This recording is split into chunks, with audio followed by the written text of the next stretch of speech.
ইফতারিতে কখনোই চারটি খাবার খাবেন না, যা রাসূল সাল্লাল্লাহু আলাইহি ওয়াসাল্লাম মারাত্মকভাবে অপছন্দ করতেন।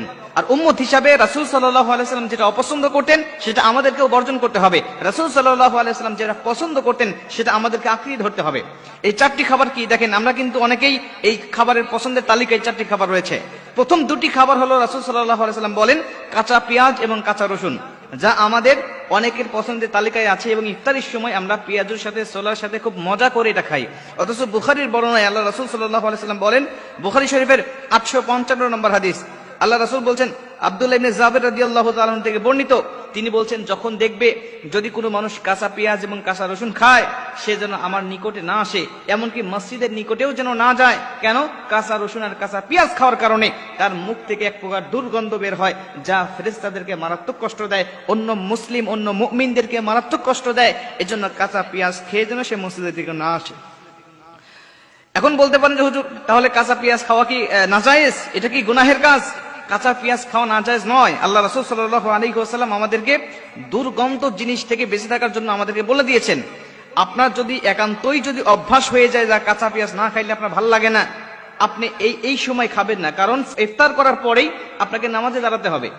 ইফতারি করার পরে আপনি নামাজ পড়বেন, মাগরিবের নামাজ আদায় করবেন, যা আপনার নামাজের সময় অবশ্যই রহমতের ফেরেশতা আপনার কাছে থাকবে। অর্থাৎ এই সময় যদি আপনার কাঁচা পেঁয়াজ খেয়ে নামাজে দাঁড়িয়ে যান, তাহলে আপনার নিকট ফেরেশতা আসবে না, বা আসলেও তাদের খুব কষ্ট হবে। এই জন্য রাসূল সাল্লাল্লাহু আলাইহি ওয়াসাল্লাম নিষেধ করতেন।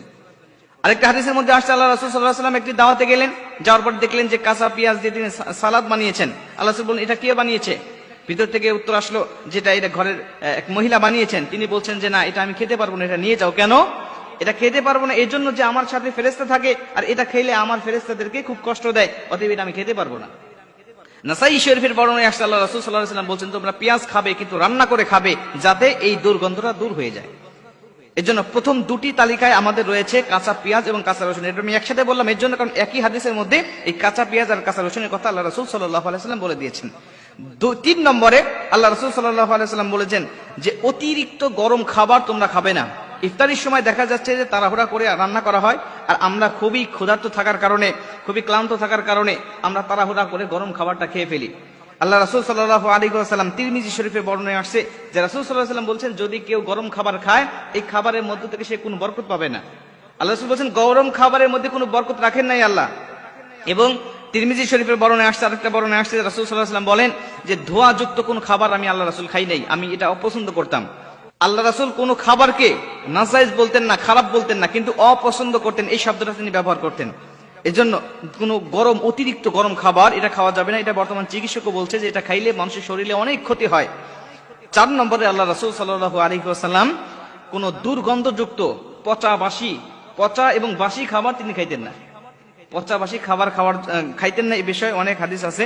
আর বর্তমান চিকিৎসা বিজ্ঞান এই পচা বাসি খাবার না খাওয়ার জন্য আমাদেরকে বারবার কিন্তু তারা সতর্ক করছে। কেন? এটা খাইলে মানুষের শরীরে অনেক রোগ ব্যাধি, অনেক কিছু তার শরীরে বাসা বাঁধতে পারে। এর জন্য পচা বাসি খাবার আল্লাহ রাসূল অপছন্দ করতেন। আল্লাহ রাসূল যেগুলোকে পছন্দ করতেন, বিজ্ঞান সেগুলো গবেষণা করে অনেক উপকার পাচ্ছে, আর যেগুলোকে অপছন্দ করতেন, বিজ্ঞান সেগুলো গবেষণা করে এখান থেকে অনেক ক্ষতিকারক বিষয়গুলো পাচ্ছে। অতএব আল্লাহ রাসূল যে সকল বিজ্ঞানের বিজ্ঞানী ছিলেন, এতে কোনো সন্দেহ নাই। অতএব এই 4টি খাবার আজকে আমরা আলোচনা করলাম। 4টি খাবারের মধ্যে প্রথম 2টি খাবার হলো পেঁয়াজ এবং কাঁচা পেঁয়াজ এবং কাঁচা রসুন। 2 নম্বর হলো অতিরিক্ত গরম খাবার, যা ইফতারের সময় হয়ে থাকে। 4 নম্বর হলো পচা এবং বাসি খাবার। এই 4টি খাবার থেকে অবশ্যই আমাদেরকে বেঁচে